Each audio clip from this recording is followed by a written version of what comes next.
Oke, Assalamualaikum warahmatullahi wabarakatuh. Nah, kali ini saya akan jelaskan tentang tugas kalian, di mana kita melanjutkan tentang arsitektur vision.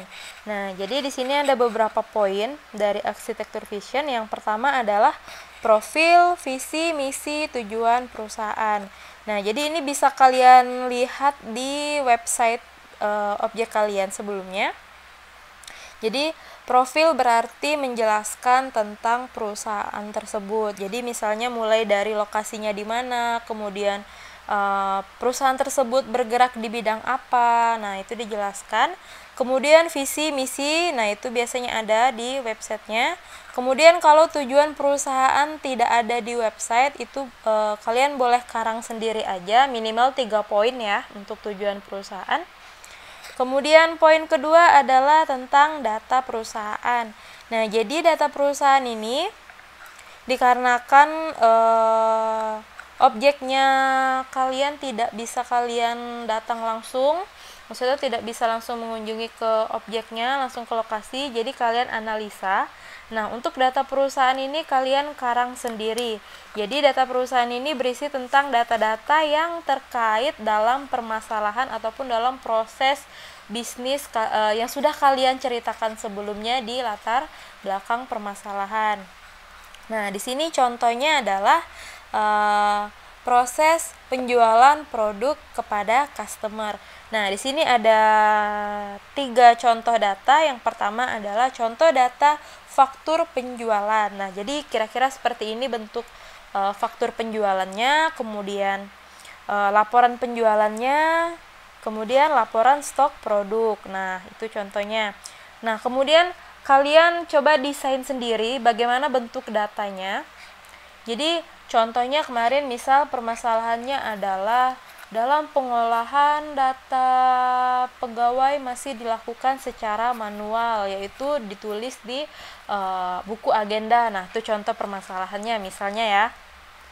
Nah, kalian desain aja bentuk contoh data pegawai itu seperti apa. Berarti yang pertama ada, misalnya ada kop atasnya, misalnya judulnya data pegawai pada kantor bla bla bla bla bla bla tahun 2000 berapa gitu. Kemudian silakan kalian buat tabel aja, tabel per kolom-kolom itu.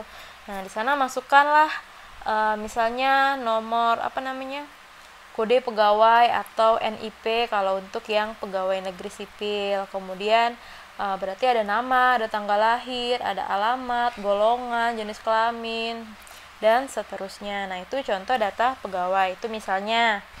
Oke. Nah, ini juga contoh dalam proses pembelian produknya. Di sini ada berapa nih? Ada 3. Ada 3 contohnya.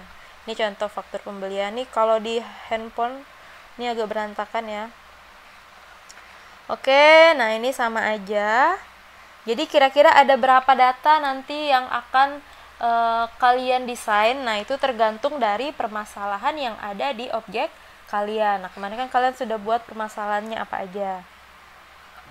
Oke, poin yang ketiga adalah ruang lingkup perusahaan. Jadi ini mencakup analisa proses dan arsitektur yang terdapat pada objek kalian. Jadi tadi kan udah dijelasin tuh, misalnya tentang penjualan produk, kemudian tentang pembelian produk. Nah, di situ kalian jelaskan secara detail, kalian analisa ruang lingkup itu artinya apa ya?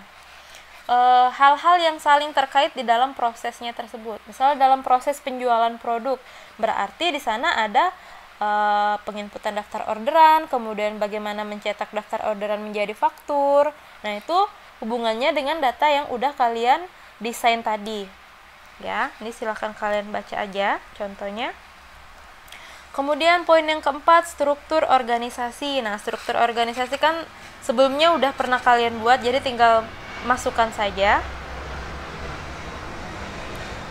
Kemudian poin yang terakhir, mengidentifikasi stakeholder. Jadi stakeholder ini orang-orang yang terlibat dalam proses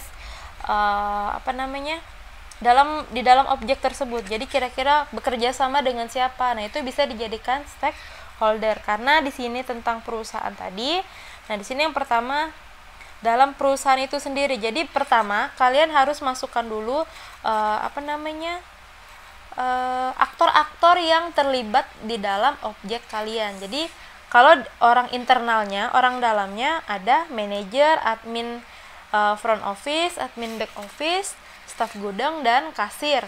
Oke, nah kalau untuk yang orang luar, yang eksternalnya itu ada vendor. Jadi kita pasti butuh vendor karena ini perusahaan penjualan. Kita butuh orang kerjasama, yaitu vendor sebagai pemasok barang atau produknya. Jadi kalau tidak ada vendor, bagaimana proses bisnisnya berjalan ya? Kemudian customer yang melakukan transaksi jual beli dengan perusahaan. Jadi inilah orang-orang yang terlibat dalam proses bisnis di objek kalian. Nah, ini silahkan kalian baca. Nah, seperti itu saja untuk tugasnya. Saya rasa kalian bisa paham ya. Kalau masih bingung, boleh kita diskusi di grup WA. Baik, terima kasih. Wassalamualaikum warahmatullahi wabarakatuh.